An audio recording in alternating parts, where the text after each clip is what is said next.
everybody, it's Mars, and this part of this little series that I'm doing is The Addict. And this one is my favorite. Sarcastic.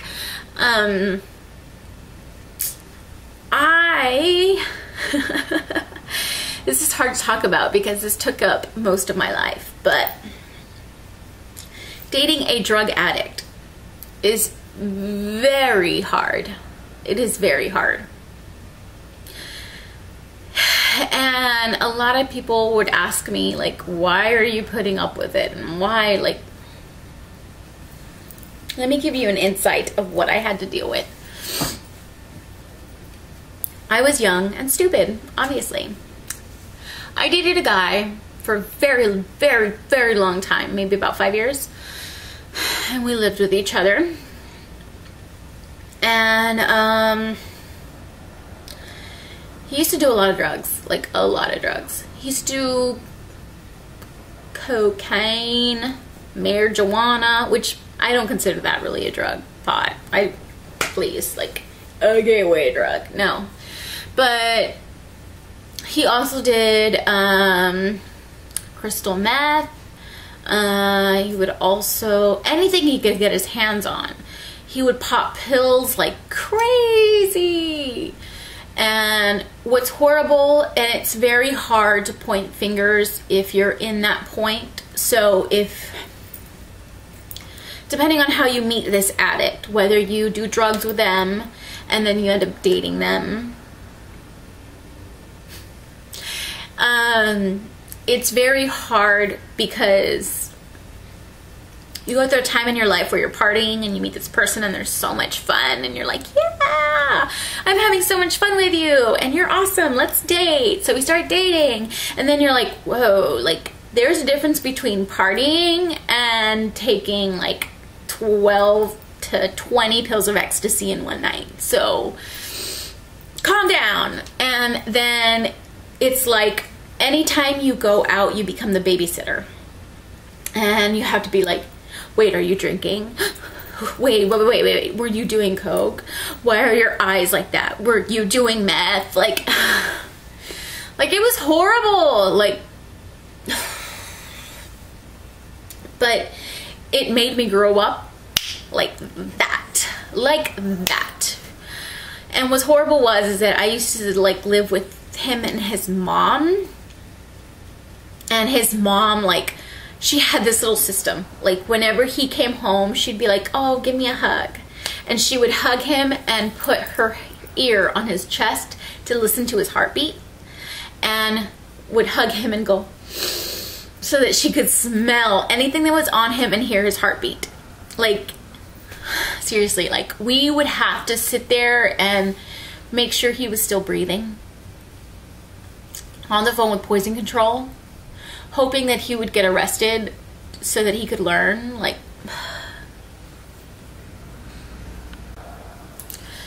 I remember one time where he had taken like all this ecstasy that had like heroin in it, and he had been doing coke, and he decided to pop like a bunch of Xanax and a bunch of Ambien and go for a walk. So he went for a walk and went to a local grocery store and bought some beer at like whenever they start selling beer in the morning. And then when he was walking over there, he started calling people on his cell phone, telling people that he was lost. So the family members were just worried, saying like, do you know where he is? And he's saying he's lost when he was only 2 blocks away from home. 2 blocks. Like, that's how fucked up he was. Sorry. That's how messed up he was.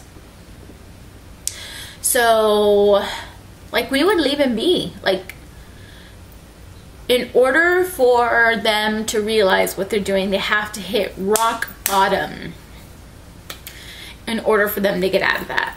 So, I didn't want to be an enabler. So, my hair's probably all messed up.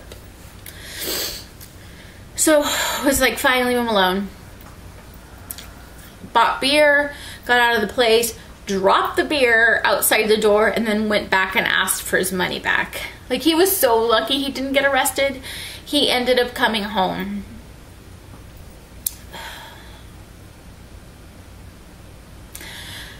But then, like, this person just,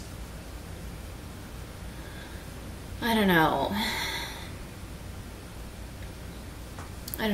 Like, it's hard to talk about, very hard to talk about. But,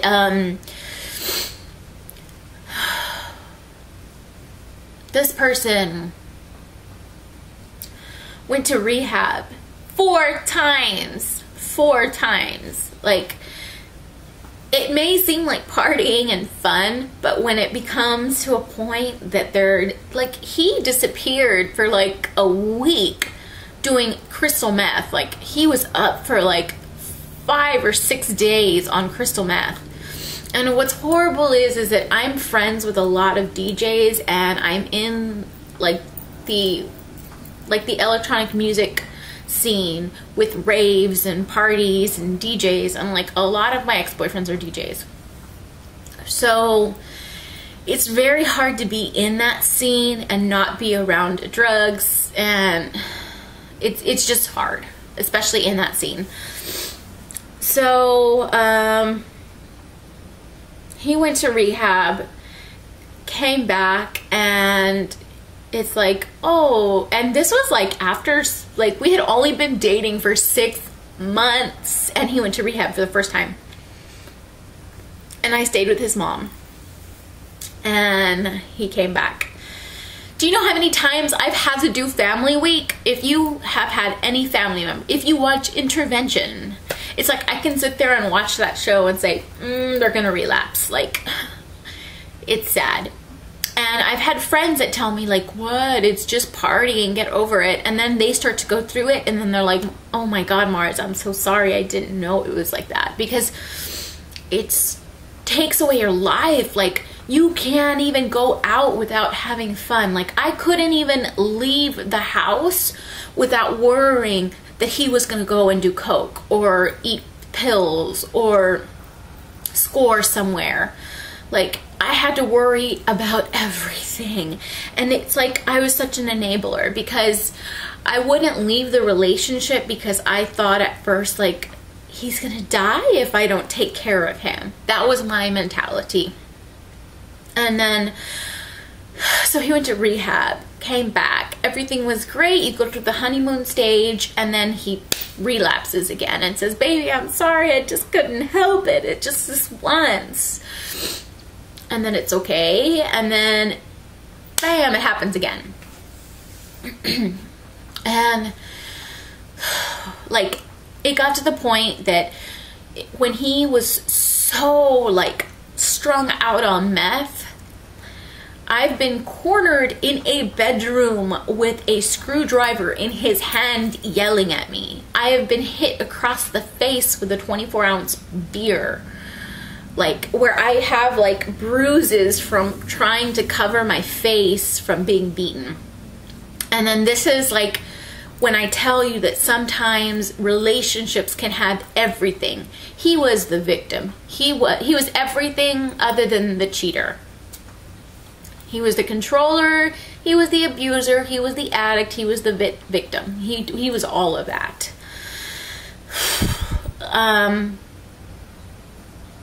Yeah, it was just a horrible part of my life that I'm so glad I'm out of. But amazing enough, we're friends again, online only. And supposedly he's changed. But I've heard that story so many times that you get to the point where you just don't believe it anymore. And the only way that I was able to leave this person was after the 4th time of them going to rehab. I left them while they were in rehab. And I had to change my phone number and move. And they found me. And then I moved again and they found me. But I got lucky because his mother put his foot down and was like, you're not staying with me. So then he ended up going to a halfway house in Corpus in another town. And he met another girl to latch his claws into. But it was such a horrible part of my life. I've gone to Al-Anon meetings, and they are so helpful. They help you get through so much. I'm going to put some information below, so if you have a family member, I have family members that are drug addicts, and that's hard too. But I don't want to get into that part. That's just too personal. But,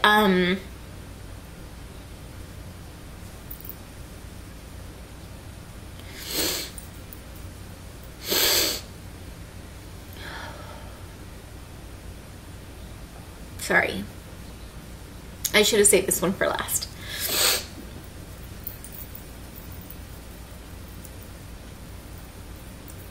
Okay. I'm going to put some information below. I recommend, if you are an addict, to go to AA meetings. And if you don't, then it's never going to work. And that person who is an addict, they will not quit if you tell them to. They have to do it for themselves. Trust me. They have to do it for themselves. And it feels like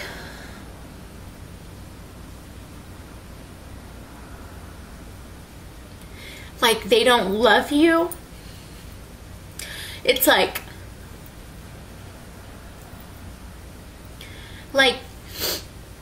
they're picking drugs over you. But it's like you get to an understanding when you go to Al-Anon meetings, and you know that it's a sickness that they can't control. So, I'm sorry.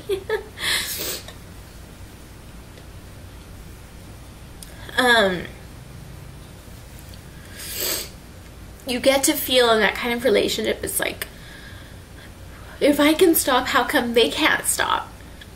And I guess they really don't love me if they don't stop. And it's really, really challenging and hard. And it puts you through a lot. If you're young, I say get out of it.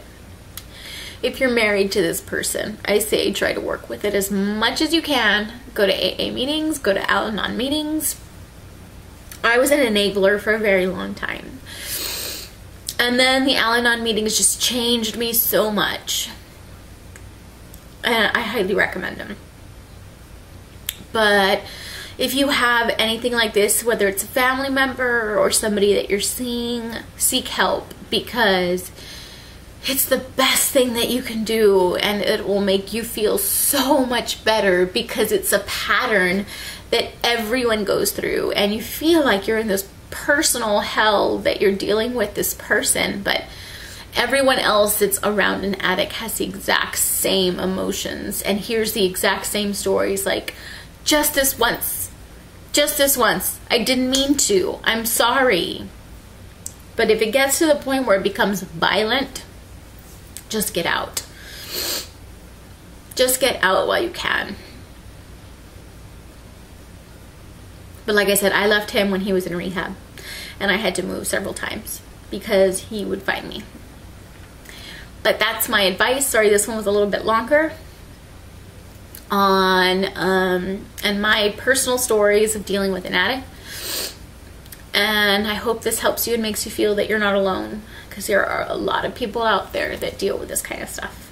So I'm going to try to put as much information as I can in the description, and thanks for watching.